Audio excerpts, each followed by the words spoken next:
A. Smith Show starts right now.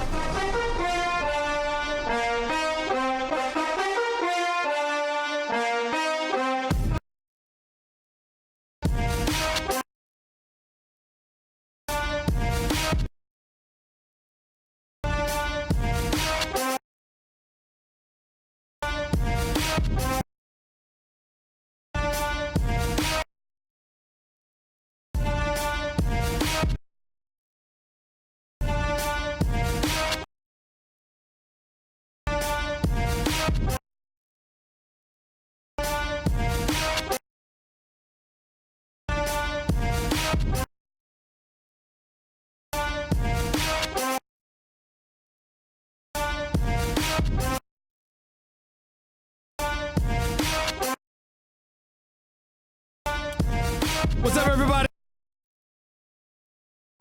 To the latest edition of the Stephen A. Smith Show, coming at you as I love to do every weekday over the airways of ESPN Radio, ESPN News, 250 plus markets across the United States of America. Check your AM, FM listing nearest you, plus ESPN Radio on Sirius XM, Channel 80, plus ESPN Radio simulcast over the live national television airwaves of ESPN News. Number to call up, as always, is 888-SAY-ESPN. That's 888-729-3776.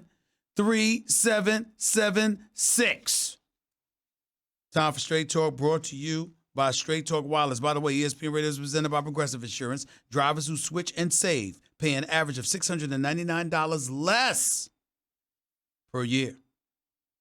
Time for Straight Talk, brought to you by Straight Talk Wireless. Lots of stuff to get into today. Antonio Brown, more news. Clapping back at Big Ben Roethlisberger. We'll get into all of that. Definitely got to talk about that. Of course, more fallout from the whole Andrew Luck thing. As the season approaches, we're going to be taking a look at the NFL season and some of your predictions, some of your projections. Talk a little college football as well, because that's starting in just 3 days. I mean, it started last week with Miami and Florida, but, I mean, Alabama plays. Clemson plays. Oklahoma plays. Georgia plays, stuff like that. So we'll get into that a little bit later. I'm going to get into a little bit of Michigan stuff as well about Jim Harbaugh. Plus, I'm going to touch on an injury to the Crimson Tide, Alabama, that some believe may very well end up costing them a national championship this year. We'll get into all of that. But I'm going to start off with a little basketball talk because I want to say this. Kobe Bryant made news. The great Kobe Bryant, the future Hall of Fame, first ballot Hall of Famer, that is Kobe Bryant, one of the greatest players to have ever blessed us with this game. His game putting his greatness on display. That Kobe Bryant. Kobe Bryant was interviewed and spoke about Shaquille O'Neal. And obviously, if you were listening to him, it was not very, very flattering. He and Shaq had won 3 titles together.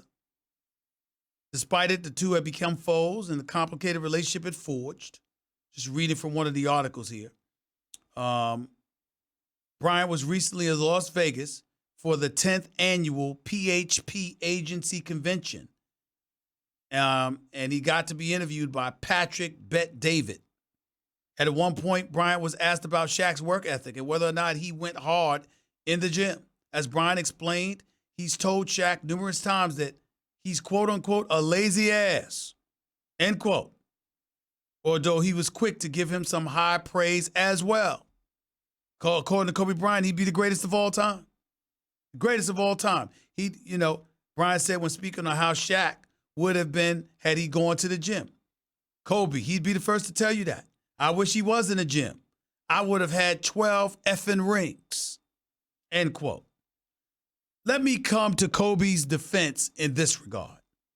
He has said nothing in that interview that he hasn't said on numerous occasions, including to Shaq's face.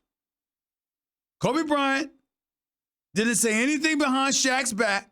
He wasn't phony. He wasn't fake. He was as real and as candid and as authentic as you know him to be. If you know Kobe Bryant, there is nothing surprising about what he said. He's told Shaq that to his face. He said it behind his back. He said it in public. He said it in private. He said it to Hall of Famers. He said it to scrubs. It don't matter. Kobe Bryant has always said that about Shaquille O'Neal. Those of us close to Shaquille O'Neal, who love Shaquille O'Neal like a brother, we all know what Kobe has had to say and couldn't say a damn thing against it. Because it is absolutely true that there have been times, or there were times in the past, when Kobe Bryant would be on the court working his tail off for hours upon hours at a time, improving upon his game. There have been times when Kobe Bryant spoke to Shaq directly and was like, let's do this, big fella, let's get it going. And then we'll go in the training room and see Shaq swallowing about 3 Big Macs. It's absolutely true. Absolutely true. There's no denying it. There's no denying it. But here's why I think if the question was being asked like it was fair or foul, the only issue I had with Kobe Bryant saying what he said is that to bring it up now in the fashion that he brought it up, you knew Shaq was going to clap back because you knew that Shaq was offended, no matter what Shaq says. Because Shaq will be the first to tell you, ain't no lazy dude winning 4 rings, which Shaq has done in his illustrious career. Ain't no lazy dude as dominant as I was. Ain't no lazy dude going to be considered outside of Wilt Chamberlain the most dominant force to have ever graced the floor of basketball. Shaq will also tell you, as he said on Instagram in this clap back at Kobe, we would have won more championships if you passed the damn ball in the Detroit series. Which was true. Because back then, the heat between Shaq and Kobe, ladies and gentlemen, I will never divulge that stuff without the permission of both players. I would never do that to them because both of them are my boys. I got love for both of them. Both of them. Forever. But I'm here to tell you something right now. I got to get their permission to reveal the stuff that about how deep their hatred with each other went once upon a time. I mean, it was bad. It was really, really, really bad. And when Shaq sits up there and says that Kobe didn't want to give him the ball during the final series that they lost the 5 games to the Detroit Pistons, I'll be damned if he's lying. He's absolutely right. The hatred, the fuel had elevated to such proportions that it actually affected their play together on the court in that final series. There is no doubt about it. There is no doubt about it.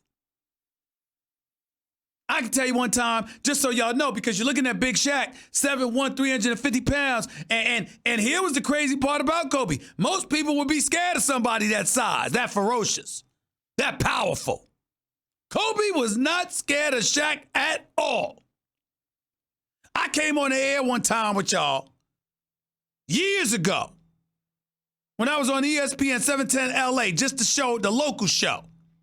And I said, yo, relationship basically was over before it started because Shaq slapped the hell out of Kobe Bryant at a gym. I think it was at a Loyola Marymount, if I can remember correctly, in the summertime before Kobe's career with the Lakers even started. He was a rookie that was just drafted. That's what I had said at the time. And Kobe called me and was like, he tried to slap me. He missed. He never slapped me.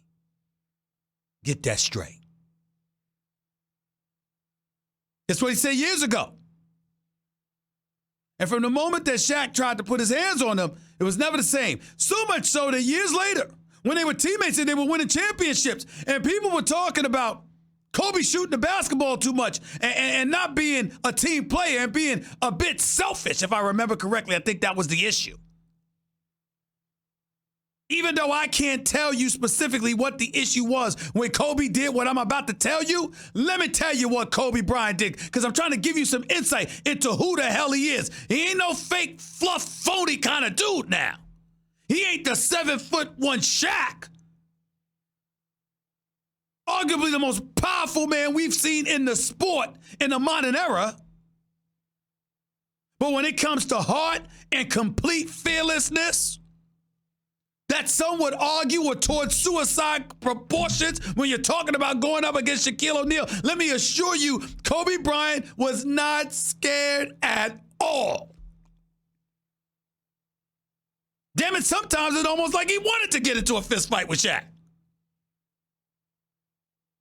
And so I forgot what the incident was. Kobe Bryant grabbed the newspaper article and went to each locker in front of everybody, called every one of his teammates an MFer, and said, "You said this MFer?" Show the article. "You said this MFer?" You said this MFer. Went to each locker stall, including Shaq's. That's Kobe Bryant. Ain't scared of nothing. That's who he is. That's who he was as a player. So understand, I'm not telling you, Kobe didn't say anything. He didn't say anything that he hasn't said to Shaq's face. He didn't say anything that misrepresents what his position has always been. It is completely and totally consistent. But I still think it was a little foul. And the only reason I think it was a little foul is because you and Shaq sat down. You discussed it. You discussed your careers. Phenomenal interview with the two of you on NBA TV, with y'all talking to one another one-on-one. No intermediary. Just going back and forth, et cetera, et cetera. Each missing the positives and each admitting, rather, the positives and some flaws about the other or about each other.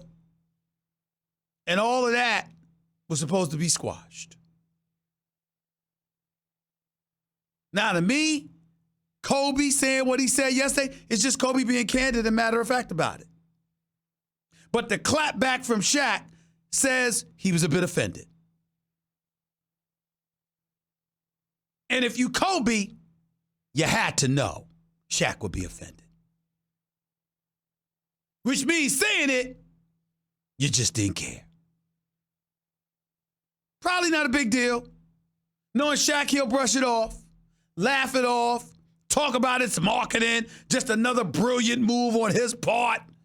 And Kobe was in on it. Knowing Shaq, he'll come up with some cockamamie story like that. But it ain't that simple. Now, let me be the first to say, here's what I love about Kobe.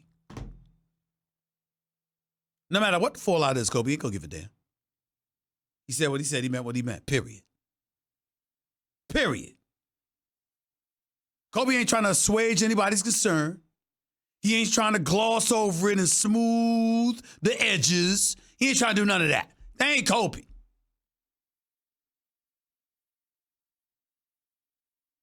My only point is, I thought we were past all of this.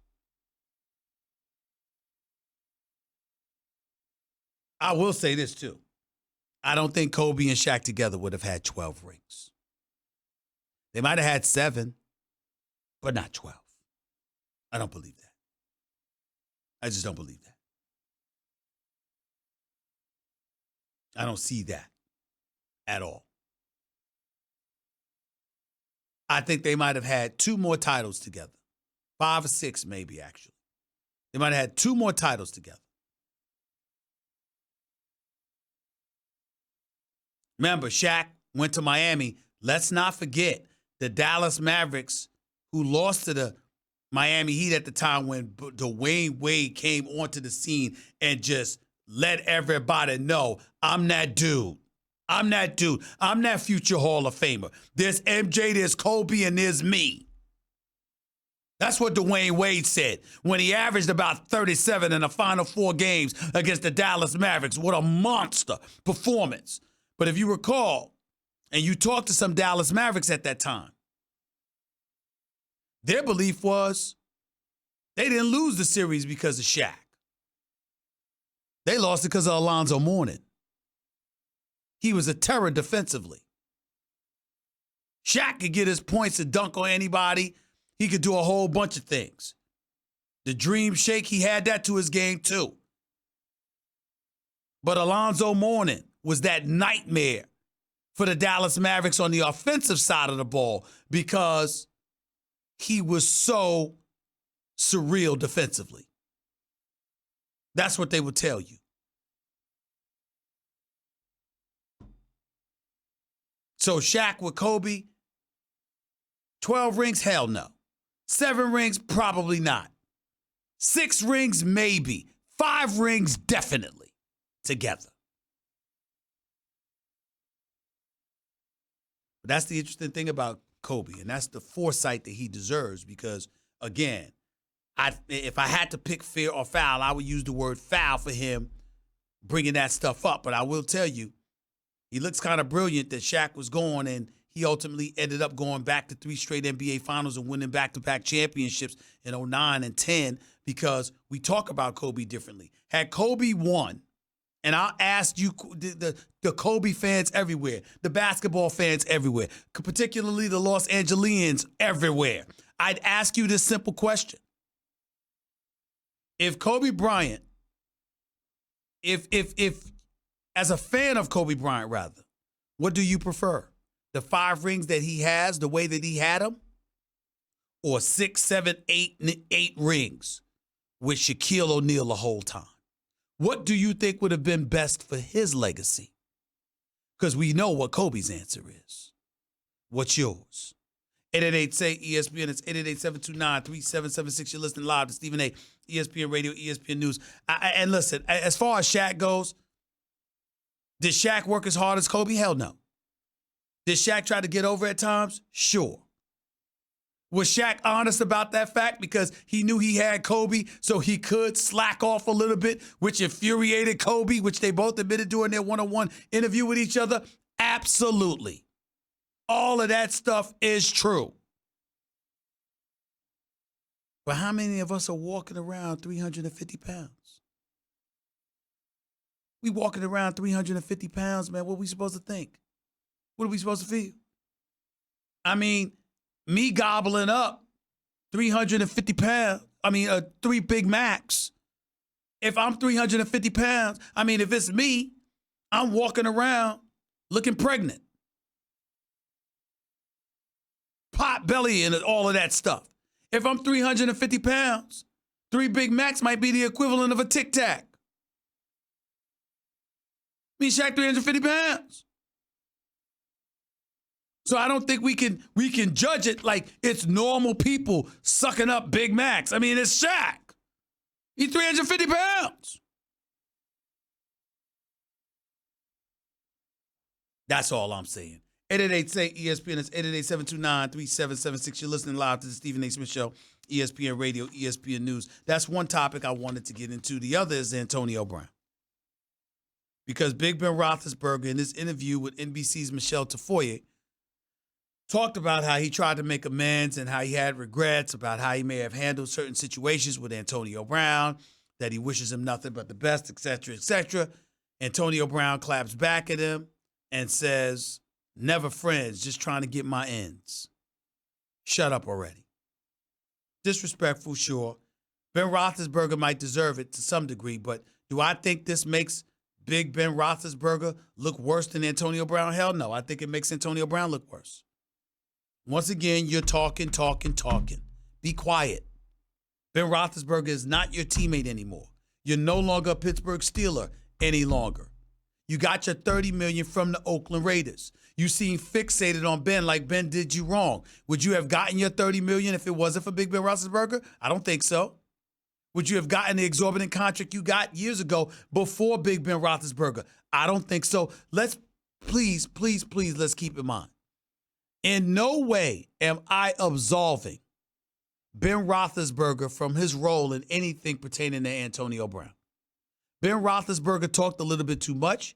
He didn't need to talk so much on that weekly radio show. He certainly didn't need to insult Antonio Brown the way that he did. He didn't need to call out Antonio Brown after he had thrown an interception to a defensive tackle on the goal line against the Denver Broncos. Talking about Antonio Brown not running the right route. He shouldn't have said, "I should have thrown the ball to Juju Smith-Schuster all day long." You can't say stuff like that. You can't do that. They're both at fault. I'm not absolving Ben Roethlisberger from anything. But Ben Roethlisberger is not continuing to stir, foment, or escalate this controversy between him and Big Ben and Antonio Brown. It's Antonio Brown who's doing this. And oh, by the way, when you make a statement, never friends, it's about my ends. I'm sorry, ladies and gentlemen, that's an issue of trust. Because that's not the impression Antonio Brown gave in the past when he was seen on the sideline hugging Ben Roethlisberger. That's not the impression he gave when he called Ben Roethlisberger, when he posted 4 different pictures of him and Big Ben Roethlisberger when they were asking who his best friend was. That's not what was going on at that particular moment in time. And if you want to sit up there and make a statement like that on Twitter, which you ultimately removed that tweet, but that's after you disseminated it to millions. Here's the bottom line, Antonio Brown.